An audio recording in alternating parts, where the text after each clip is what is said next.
एउटा घोडा दिनभरि आफ्नो काम गरेर थकित हुँदामा बेलुका तबेलामा फर्किन्छ र यतिकैमा उसको भेट बिरालोसँग हुन्छ र उसले बिरालोसँग गफै गफमा आज म एकदमै थाकेको छु, भोलि थोरै अलिक कम्ती काम गरेर म रेस्ट गर्छु मात्रै भनेको हुन्छ।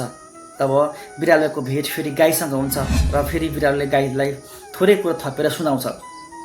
तबेलामा घोडा त पटक्कै बस्ने मनै छैन रे, भोलि त म एउटा पनि काम गर्दिनँ भनेर भन्दैछ भनेर बिरालोले गाईलाई सुनाउँछ। गाईको भेट फेरि बाख्रासँग हुन्छ र उसले फेरि गाईले फेरि बाख्रालाई थपेर सुनाउँछ कुरो। गाईले के भन्छ भने तबेलामा त घोडालाई बस्ने पटक्कै मन छैन रे, भोलि नै जान्छु भन्दैछ, मालिक पनि एकदमै खराब छ, मालिक पनि एकदमै मलाई पिटेको गर्छ मालिकले भनेर भन्दैछ। त तबेलामा घोडा त भनेर सुनाउँछ। बाख्राको भेट फेरि घरे गएर खरायोसँग हुन्छ र बाख्रालाई फेरि थपेर खरालाई कुरा सुनाउँछ। तबेलामा त घोडालाई पटक्कै बस्ने मनै छैन अरे, मालिकले खाना पनि दिँदैन अरे, काम मात्रै लाकुलाई गर्छ, पेलेको गर्छ भन्छ। त घोडा त के हो कुरो भनेर बाख्राले फेरि कुरो खरायोलाई भन्छ र खरायोको भेट फेरि बेलुका त्यस तबेलाको मालिकको सेवकसँग हुन्छ, कामदारसँग हुन्छ र खरायोले फेरि थोरै दुई कुरा बढाएर सेवकलाई भन्छ। घोडा तबेलामा त घोडा बस्ने पटक्कै मन गरेको छैन अरे, मालिक पनि एकदम खराब छ अरे, मालिकले पिटेको गर्छ, काम लाकुलाई गर्छ अरे। त घोडा त अर्को मालिकको म जान्छु, अर्को तबेलामा जान्छु, अर्को मालिक एकदम राम्रो छ भनेर भन्दैछ त भनेर खरायोले त्यो सेवकलाई सुनाउँछ। फेरि सेवकले त्यस मालिकलाई गएर बेलुका त्यो कुरो जाहेरी गर्छ र फेरि सेवकले दुई कुरा थपेर भन्छ, बढाएर भन्छ।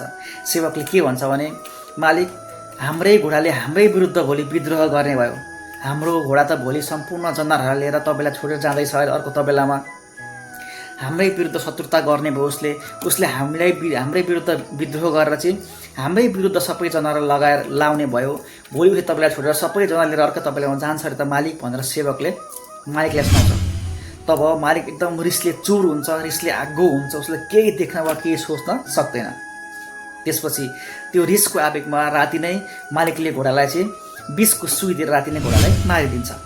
घोडा त मर्यो। घोडा आखिर किन मर्यो? न त उसले कुनै पाप गरेको थियो, न त उसले कुनै विद्रोह गर्ने कुरा गरेको थियो, न त उसले कुनै गलत कुरा सोचेको थियो वा गरेको थियो। यस्तो कुरा पनि उसले सोचेको पनि समेत थिएन, तर घोडा मर्यो। किनभने माइ डियर फ्रेन्ड्स, उसको ठुलो गल्ती के भयो भने उसले मनको कुरा अरू कसैसँग सेयर गर्यो। त्यसकारण तपाईँले बाचा गर्नुहोस्, तपाईँले आफ्नो पीडा, आफ्नो समस्या वा आफ्नो दुःख तपाईँले कोहीसँग नभन्नुहोस्, कोहीसँग तपाईँले नसुनाउनुहोस्।